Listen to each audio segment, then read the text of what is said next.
है दोस्तों, तो आपको इस मॉड्यूल में क्या क्या मिलने वाला है थोड़ा क्विकली देख लेते हो। इस मॉड्यूल में आपको जो मिलेगा फिर आपको क्लियर हो जाएगा कि हमको कहाँ इन्वेस्ट करना चाहिए। इस मॉड्यूल में किसके बारे में बात करते हो, फिक्स्ड इनकम इंस्ट्रूमेंट के बारे में बात करेंगे, इक्विटी के बारे में बात करेंगे, रियल एस्टेट इन्वेस्टमेंट के बारे में बात करेंगे, कमोडिटी के बारे में बात करेंगे और कौन सा इंस्ट्रूमेंट आपके temperament, risk and reward ratio के साथ मैच कर रहा है ये इसमें डिसाइड कर सकते हैं। तो let's start this instrument from the article.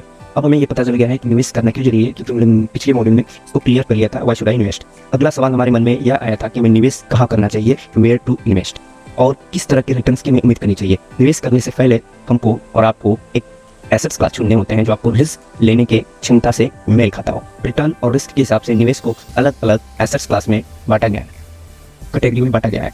इनको अंग्रेजी में एसेट्स क्लास के नाम जाते हैं, तो उनके नाम से जाने जाते हैं। कुछ फेमस एसेट्स क्लास के नाम हम लोग इसमें लेके चलते हैं, जैसे कि सपोज करें फिक्स्ड इनकम इंस्ट्रूमेंट हो गया, इक्विटी हो गया, रियल एस्टेट हो गया, कमोडिटी हो गया। इन सब के बारे में हम लोग डिटेल वाइज बात करेंगे one by one. So let's start. First हमारा लेते हैं फिक्स्ड इनकम इंस्ट्रूमेंट के बारे में। इस निवेश में क्या होता है, आपका जो प्रीमियम अमाउंट होता है, तो प्रिंसिपल अमाउंट होता है, वो आपका प्योरली सेफ होता है। इस निवेश पर आपको रिटर्न आपके जितना अमाउंट सेव किया हुआ है, यानी कि जितना इन्वेस्ट किया हुआ है, उस पर ही इंटरेस्ट मिलता है, जो डिसाइड किया गया है 6 या 5% जो रिटर्न आपको बताया गया होगा एफडी में, वो आपको मिलेगा। और पूंजी आपको वापस तब मिलेगी मेच्योरिटी लेवल पे। ये जो आपको इंटरेस्ट मिलेगा या तो आपको क्वार्टरली बेसिस पे मिलेगा, सेमी एनुअली बेसिस पे मिलेगा, एनुअली बेसिस पे मिलेगा, यानी कि या तो 3 महीने पे मिलेगा, या तो 6 महीने पे मिलेगा, या तो फिर साल भर में मिलेगा। और ये हमारा फिक्स इनकम में ये सबसे बड़ी और प्लस पॉइंट होती है कि हमारा प्रिंसिपल अमाउंट होता है वो प्योरली सेफ होता है, वो उस पर रिस्क एकदम नहीं के बराबर होता है।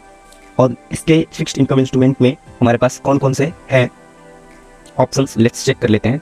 हमारे पास फिक्स्ड इनकम इंस्ट्रूमेंट में कुछ ऑप्शंस भी पड़े हुए हैं, जैसे सपोज करिए bank fixed deposit. Bank fixed deposit हमें क्या देती है, 5 to 6% के आसपास हमें इंटरेस्ट देती है। और दूसरी बात तो बैंक बॉन्ड जो इशू करती है गवर्नमेंट ऑफ इंडिया, वो दूसरा ऑप्शन ये है हमारे, ये जो 5.5% के आसपास इंटरेस्ट देती है। और दूसरी है bond issue by government related agency, जैसे केल हो गया, हिंडाल्को हो गया, ये सारी गवर्नमेंट इशू करती है। इसमें 6 to 9% का इंटरेस्ट देखने को मिलता है। और bond issue bye corporates company जो होती है, जैसे टाटा हो गया, बजाज हो गया, रिलायंस हो गया, ये सारी जो होती है ये भी अपने बॉन्ड इशू करती हैं। तो इसमें लगभग 9 to 10% के आसपास आपको इंटरेस्ट देखने को मिलता है। ये तो रहा हमारा fixed income instrument. So next topic हम लोग लेते हैं इक्विटी। इक्विटी में इन्वेस्टमेंट करने का मतलब है कि शेयर बाजार में लिस्टेड पब्लिक कंपनी को खरीदना, इसके कंपनी के शेयर्स को खरीदना। शेयर की ट्रेडिंग या खरीद बिक्री दोनों स्टॉक एक्सचेंज में होती है, जैसे बॉम्बे स्टॉक एक्सचेंज और नेशनल स्टॉक एक्सचेंज। जब आप इक्विटी में निवेश करते हैं तो जो पूंजी या कैपिटल आपने लगाने हैं वो गारंटी में नहीं होते हैं, लेकिन इक्विटी जो रिटर्न्स आपको देती है वो काफ़ी अट्रैक्टिव दिखता है। भारतीय शेयर बाजार का रिटर्न्स पिछले 15 साल से 14-15% CAGR के आसपास रहता है। CAGR के यानी कि कंपाउंड एनुअल ग्रोथ के आसपास रहता है। कई जानी मानी भरोसेमंद कंपनियां ऐसे भी हैं जो 20% CAGR तक की CAGR यानी कंपाउंड एनुअल ग्रोथ के आसपास की कमाई करके देती हैं। लेकिन ऐसी कंपनियों को ढूंढने के लिए आपको कुशलता, मेहनत और सब्र की सख्त जरूरत होती है। रियल एस्टेट के तहत आप निवेश मकान, दुकान या जमीन में खरीद के कर सकते हैं। इस निवेश में 2 इनकम सोर्स होती हैं। फर्स्ट हमारा रेंटल इनकम होता है, दूसरा capital appreciation of the investment amount, यानी कि जितना आपने इन्वेस्ट किया है, कैपिटल किया है मकान खरीदने में, इसमें जो एप्रिसिएशन होता है वो आपको अलग से मिलते हैं, रेंट जो अलग से मिलते हैं। और रेंटल यील्ड जो होता है लगभग 2 से 3% के आसपास होता है, जो आई थिंक बेटर नहीं दिखता है हमारे लिए। So not according to my this is not a best. The appreciation in land price depend करता है पॉकेट टू पॉकेट, यानी किस एरिया में है, कहाँ पे है, ये यूनिफॉर्म नहीं रहता है कहीं। तो ये रहा हमारा। अपार्ट फ्रॉम दैट, इसके अलावा भी you can also invest in real estate ETF, real estate investment trust हो गया और रियल एस्टेट म्यूचुअल फंड्स हो गया। इसके अलावा बहुत सारे ऐसे हैं जिसमें आप रियल एस्टेट के थ्रू इन्वेस्टमेंट कर सकते हैं। नेक्स्ट टॉपिक्स पे आते हैं, कमोडिटी। सोना और चांदी, ये तो बहुत फेमस चीज़ है, निवेश का जाना माना विकल्प है। लंबे समय से सोना और चांदी दोनों की कीमत का इजाफा होता है। इन दोनों में 20% तक के निवेश में लगभग 8% CAGR का रिटर्न मिला है। इनमें निवेश या तो आप ज्वेलरी खरीद कर सकते हैं, या फिर ETF खरीद सकते हैं, या फिर आप सेवरेज गोल्ड बॉन्ड खरीद सकते हैं। ये ऑप्शंस हैं आपको कम्युनिटी में इन्वेस्ट करने का, ठीक है।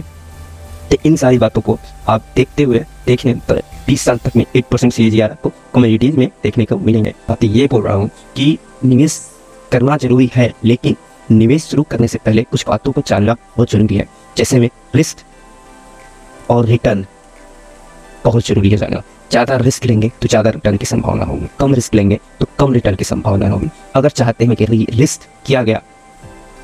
अगर चाहते हैं कि हमारा निवेश यानी इन्वेस्टमेंट किया हुआ जो हमारा प्रीमियम अमाउंट हो वो बिल्कुल सीख हो, तो आपके लिए सबसे बेस्ट होगा फिक्स्ड इनकम इंस्ट्रूमेंट, जिसमें आपको 9% रिटर्न्स देखने को मिले।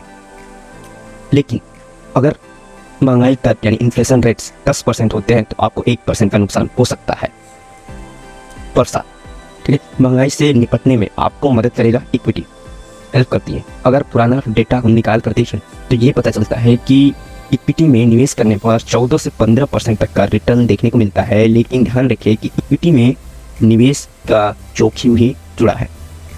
जमीन जायदाद या फिर रियल एस्टेट में निवेश करने के लिए एक साथ बड़ी रकम की जरूरत पड़ती है और इन तरह के निवेश में निकलने के लिए काफ़ी वक्त लग जाता है। जमीन जायदाद आप सभी भी खरीद कर बेच नहीं सकते, आपको खरीदने और बेचने के लिए सही वक्त पर सही खरीदार और बेचने वाला होना चाहिए। इसमें लिक्विडिटी के हिसाब से देखें तो नहीं मिल पाते हैं। जैसे हम सोना चांदी निवेश के सुरक्षित विकल्प माने जाते हैं, लेकिन इनका रिटर्न कुछ ज़्यादा अट्रैक्टिव नहीं दिखता है। सो यहाँ तक हमने इस मॉड्यूल को total wise where to invest खत्म किया है। इस मॉड्यूल को देखने के बाद तुम्हारे ये क्लियर हो गया होगा कि किस टेम्परामेंट के साथ, किस रिस्क के साथ कौन सा इंस्ट्रूमेंट आपको बेटर है, आपके लिए कौन सा इंस्ट्रूमेंट बेटर है। So for today let's start. Thank you to be a part of our journey.